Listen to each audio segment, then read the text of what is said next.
Jadi, ibu ingat, masih ingat kan? Allah Subhanahu wa taala mewajibkan kita, tugas kita kan beribadah, ya kan? Wa ma khalaqtul jinna wal insa illa liya'budun. Tidak aku ciptakan jin dan manusia, kata Allah, melainkan hanya untuk beribadah kepada Allah. Ibadah itu apa? Semua ucapan, perbuatan, keyakinan lahir batin, dan apa saja yang kita lakukan semata-mata mencari mengharapkan keridhaan Allah dengan mengikuti tuntunan ajaran sunnah Rasulullah, itu namanya ibadah. Makanya ibadah syaratnya ikhlas lillahi ta'ala dan ittiba'ur rasul, mengikuti tuntunan Rasul. Nah, Allah telah mewajibkan kepada kita adalah untuk beribadah. Maka pastikan semua kegiatan aktivitas yang kita lakukan niatkan untuk ibadah kepada Allah. Karena bernilai tidaknya hidup dan kehidupan ini, yaitu kita gunakan untuk ibadah kepada Allah atau tidak. Makanya banyak orang yang dia mungkin kafir, bukan mungkin dia kafir, tapi duitnya melimpah ruah, rezekinya banyak, tapi dia nggak beriman. Itu namanya istizrat. Dan ada arti nilainya adalah hadapan Allah, kecuali dia mau beriman, dia mau dapat hidayah, atau dia mau bertobat. Kalau orang yang beriman dia bertobat kalau salah, kalau orang dia belum beriman dia mau masuk ke dalam hidayah Allah atau masuk ke dalam Islam. Nah, karena memang Allah mewajibkan kita hidup ini untuk ibadah, nah tugas kita ada 3, menyempurnakan 3 hal. Apa?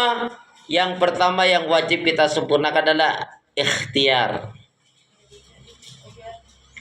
Ikhtiar beda dengan usaha, ya. Kalau usaha itu dapat nggak dapat, yang penting halal haram dilakukan. Tapi kalau ikhtiar, ya ikhtiar itu diniatkan betul-betul, niatnya aja, yaitu mengharapkan keridhaan Allah. Niatnya untuk ibadah kepada Allah. Dia perhatikan halal haramnya.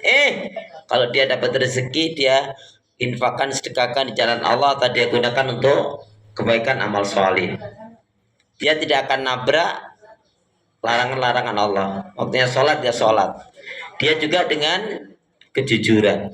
Satu, wajib dia ikhtiarnya dengan benar. Ikhtiar artinya selalu dikaitkan dengan juga doa dan sandarannya kepada Allah. Yang kedua yang wajib kita sempurnakan adalah doa. Kamu masih ingat? Menyempurnakan doa ada 2. Maksudnya apa-apa yang menjadikan dikabulkan doa kita maka amalkan. Apa saja yang menjadikan doa kita nggak dikabulkan, tinggalkan. Contoh yang menjadikan doa kita dikabulkan adalah kita berbakti kepada orang tua, maka berbakti kepada orang tua. Contoh kita akan dikabulkan doa kita kalau kita yakin, ya, sabar dalam menerima ujian Allah Subhanahu wa taala. Maka kita harus yakin, kita harus sabar, dan juga bersangka baik kepada Allah Subhanahu wa taala. Termasuk kita nggak boleh suzon, tapi kita harus husnudzon. Yang menjadikan ditolaknya, tidak dikabulkan doa kita adalah diantara kita berbuat kezaliman, memakan yang haram, kemudian melanggar syariat Allah, nggak yakin, maka jangan kita lakukan itu. Kalau kita lakukan berarti doa kita nggak akan dikabulkan. Itu namanya menyempurnakan doa. Intinya menyempurnakan doa 2 hal. Yang menjadikan dikabulkan doa kita jalankan, yang menjadikan tidak dikabulkan doa kita tinggalkan. Kemudian yang ketiga yang hendaknya kita sempurnakan adalah yaitu tawakal. Hari ini kita sampai pada tawakal. Masya Allah, Rasulullah menggambarkan tawakal itu indah sekali. Sekiranya seseorang itu maksudnya bertawakalnya seperti seekor burung. Gimana sih seekor burung itu? Yaitu pagi hari dia keluar dari sarangnya dalam keadaan lapar, dalam keadaan kosong perut, keluar yakin entah di mana nanti Allah kasih rezekinya, dia terbang.